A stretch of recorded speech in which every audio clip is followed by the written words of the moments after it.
Assalamualaikum. Nested loop. You can use one or more loop inside any other for while or do while loop.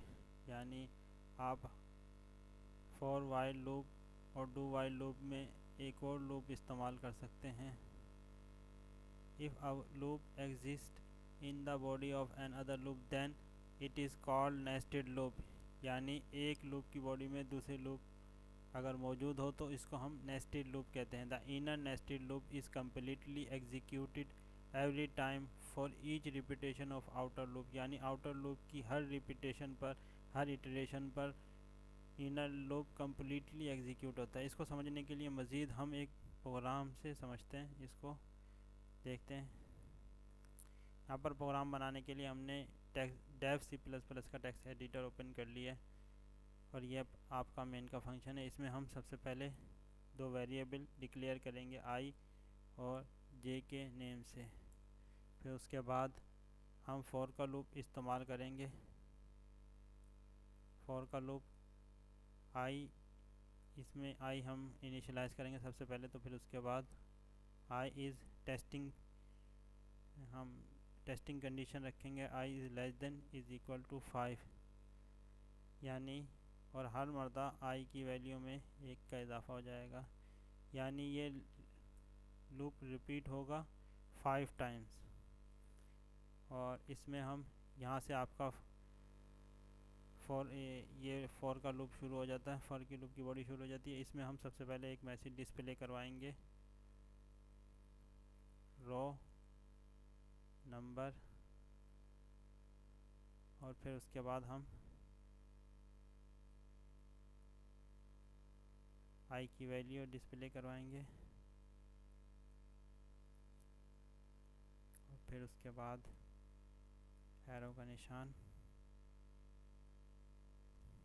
फिर उसके बाद इस outer loop, ये outer loop जो कि 1 से लेकर 5 तक 5 टाइम्स रिपीट होगा, इसको हम इसमें हम एक और ये लाइन हमने सबसे पहले ये डिस्प्ले करवाई. फिर उसके बाद यहाँ पर हम एक और लूप इस्तेमाल करते हैं इस लूप में जो कि इनर लूप कहलाता है. लूप इसमें हम जे वेरिएबल को इस्तेमाल करेंगे. इसकी वैल्यू सबसे पहले इनिशियलाइज़ करवाएंगे 1 और फिर टेस्टिंग कंडीशन में टेस्ट करेंगे j is less than is equal to 10. यानी ये लूप 10 टाइम्स रिपीट होगा और यहाँ से आपका इनर लूप की बॉडी शुरू हो जाती है जिसमें हम सबसे पहले डिस्प्ले करवाएंगे जे की वैल्यू और फिर उसके बाद फॉर्मेटिंग के लिए स्पेस देंगे. और इस इनर लूप की बॉडी से हम जैसे ही बाहर एग्ज़िट करेंगे यहाँ पर हम लाइन चेंज करवा देते हैं \n के ज़रिए. और फिर आपका यहाँ से ये आउटर लूप की बॉडी जैसे ही ये आउटर लूप की बॉडी यहाँ पर एंड होती है और फिर यहाँ पर आपका मेन का फंक्शन रिटर्न करेगा 0. अब हम इसको सेव करके देखते हैं कि क्या रिज़ल्ट आता है.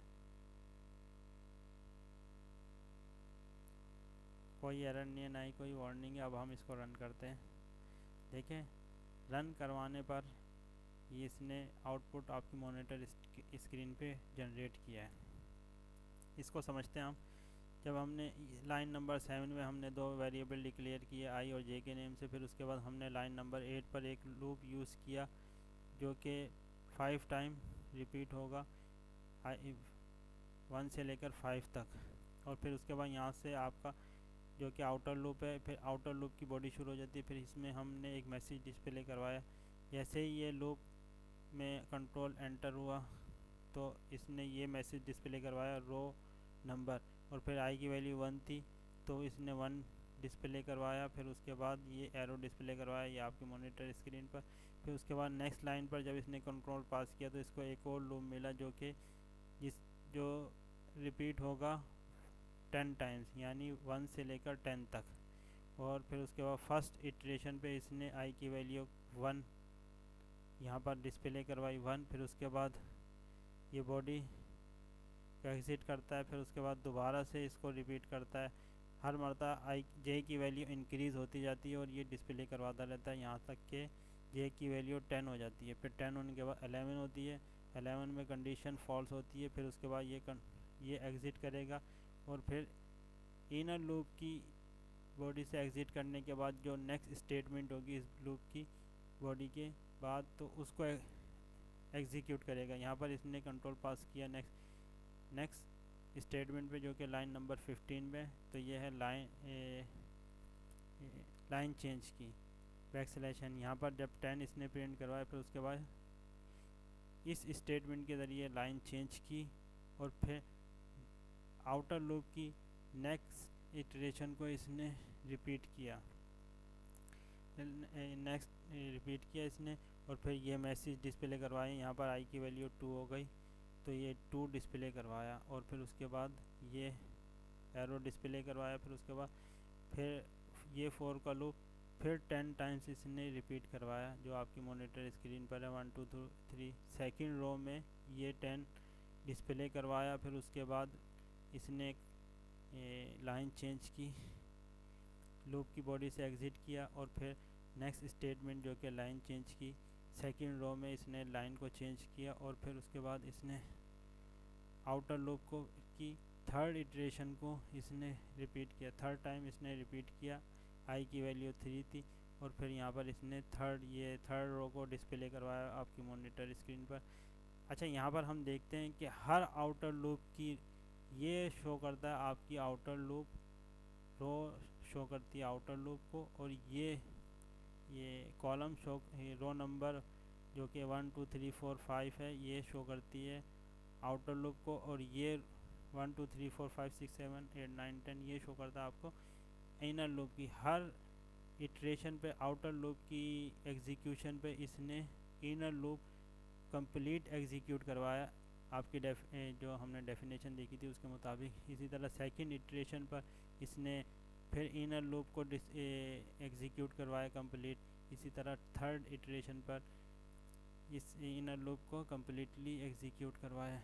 इसी तरह फिर इसने पाँचवीं रो को इसने डिस्प्ले करवाया और आउटर लूप ने 5 टाइम जब रिपीट हुआ तो फिर इसने 5 उसके बाद इनर लूप को 10 टाइम्स इसने डिस्प्ले रिपीट करवाया और हर मरतबा ये डिस्प्ले करवाया, नंबर डिस्प्ले करवाया। इसी तरह ये आपका नेस्टेड लूप का प्रोग्राम कंप्लीट होता है। Thank you.